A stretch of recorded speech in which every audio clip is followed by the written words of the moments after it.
हो, अंग्रेज लोग आए, भारत में अंग्रेज आए, फ्रांसीसी आए, डच आए, वो आए, ये सब लोगों ने आक्रमण किया और सब लोगों ने हमारी संस्कृत सभ्यता और धर्म को नष्ट करने का प्रयत्न किया, किसी ने नहीं छोड़ा।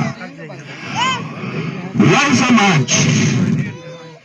जब हमारे यहाँ अंग्रेजों ने आक्रमण शुरू किया तो हमारे यहाँ की जो धर्म की जो जड़ें थी इतनी मजबूत थी कि 1857 में जो विद्रोह शुरू हुआ था, जिसे हम पहले तो विद्रोह लोग कहते थे, लेकिन वास्तव में वो था स्वतंत्रता संग्राम। ऐसा सावरकर जी ने सिद्ध कर दिया था कि यह विद्रोह नहीं, गणतंत्र नहीं, यह स्वतंत्रता संग्राम है। वह भी धर्म आधारित था। मंगल पांडे ने कहा कि चर्बी लगे कारतूसों को हमें मुंह से खोलना पड़ता है, मैं इसे नहीं खोलूंगा, इससे मेरा धर्म भ्रष्ट हुआ है। और मेरठ की छावनी पर उसने विद्रोह कर दिया, कत्लेआम करना शुरू कर दिया।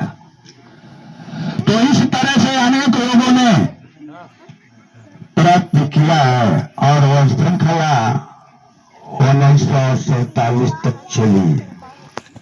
1947 में हमारा ये देश आजाद हुआ, लेकिन उसमें भी आप देखिए कि हमारा देश आजाद हुआ और आजाद होते समय हमारी कौन सी परिस्थितियां पैदा हुई और हिंदुओं की क्या क्या दुर्दशा हुई। 15 अगस्त का दिन हम अगर महीनों में देखें, भारतीय महीनों में, तो कौन सा महीना पड़ेगा? श्रावण महीना पड़ेगा, सावन का महीना।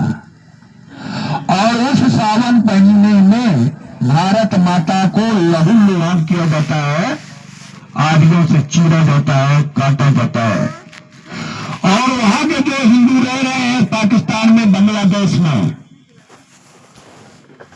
उनकी क्या दशा रही होगी।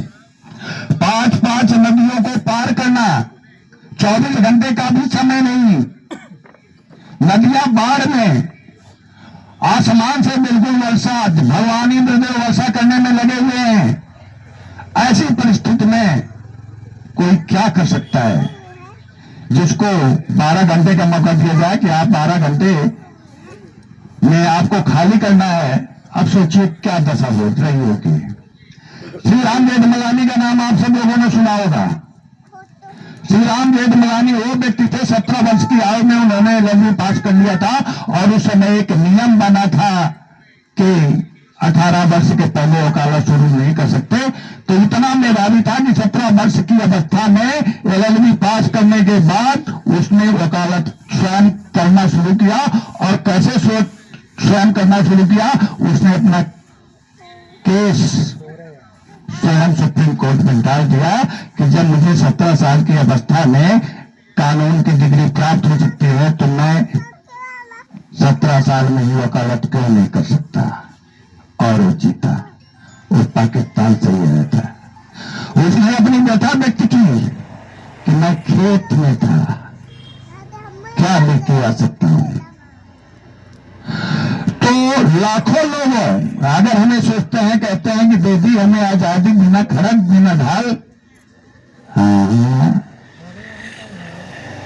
लाखों और करोड़ों लोगों का बलिदान हो तभी हमें आजादी मिली है। हम वंदे मातरम नहीं कह सकते थे। अगर हमने वंदे मातरम कहा तो काला पानी की